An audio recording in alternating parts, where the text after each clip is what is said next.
Hi friends, எல்லாருக்கும் வணக்கம். எல்லோரும் எப்படி இருக்கீங்க? நல்லா இருக்கீங்கன்னு நம்புகிறேன். இன்றைக்கி என்னோடய வெற்றிலை தீபமோட 4வது வாரம்.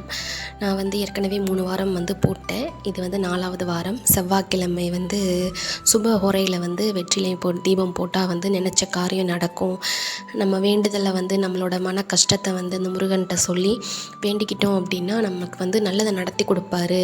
நம்ம வேண்டுதலை நிறைவேற்றி கொடுப்பாரு அப்படின்னு கேள்விப்பட்டிருப்பீங்க. நடந்திருக்கும் கூட.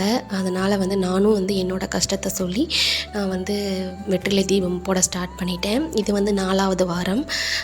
நான் நினச்ச காரியத்தில் நான் என்னோடய கஷ்டத்தை சொல்லி வேண்டிக்கிட்ட காரியத்தில் ஒரு ஸ்டெப் முன்னாடி வந்திருக்கேன் அப்படின்னு எனக்கு ஒரு நம்பிக்கையை கொடுத்துருக்காரு முருகன்.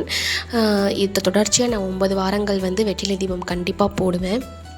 என்னோட கஷ்டம், என்னோட கவலைகள், என்னோட வேண்டுதல் எல்லாம் கண்டிப்பாக முருகன் ஏற்றுக்கிட்டு நிறைவேற்றி கொடுப்பாரு அப்படிங்கிற நம்பிக்கையோடு நான் நேற்று வெற்றிலை தீபம் போட்டு சாமி கும்பிட்டு ரொம்பவே மனசுக்கு திருப்தியாக இருந்துச்சு. பார்த்தாலே உங்களுக்கு தெரியும்.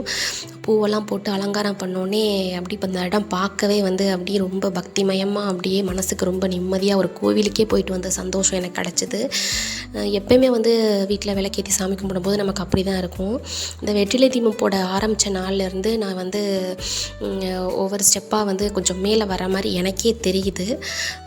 நீங்களும் ட்ரை பண்ணுங்கள். உங்களோட கஷ்டத்தை முருகன் முன்னாடி வைங்க. கண்டிப்பாக முருகன் நம்ம எல்லாருக்குமே கண்டிப்பாக துணை இருப்பார் அப்படிங்கிற நம்பிக்கையோடு நானும் உங்களுக்கு சேர்த்து வேண்டிக்கிறேன்.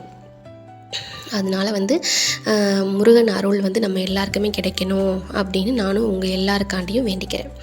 வெற்றிலை தீபம் போடுறது ரொம்பவே நல்லது.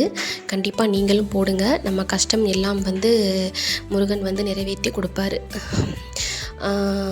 இந்த வெற்றிலை தீபம் போடுறதோட நல்ல ஒரு என்னென்னா முருகனோட நம்மளோட குறைகள் எல்லாம் முருகன்கிட்ட சொல்லும்போது அவர் நமக்கு அதை உள்வாங்கிக்கிட்டு நமக்கு நம்மளோட கஷ்டத்தை சரி பண்ணி கொடுப்பாரு.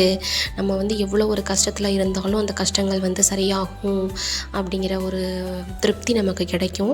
கண்டிப்பாக நீங்களும் வெற்றிலை தீபம் போடுங்க. உங்களோட கஷ்டங்களும் சரியாகணும், என்னோட கஷ்டமும் சரியாகணும், நம்ம எல்லாரோட கஷ்டமும் சரியாகணும்னு வேண்டிக்கிட்டு ஓம் சரவண பவ அப்படின்னு சொல்லி நான் இந்த வீடியோவை முடிக்கிறேன். இந்த வீடியோ பிடிச்சிருந்துச்சுன்னா லைக் பண்ணுங்கள், ஷேர் பண்ணுங்கள், கண்டிப்பாக கமெண்ட் பண்ணுங்கள். கண்டிப்பாக என்னோடய சேனல் பிடிச்சிருந்துச்சுன்னா சப்ஸ்கிரைப் பண்ணுங்கள். தேங்க்யூ.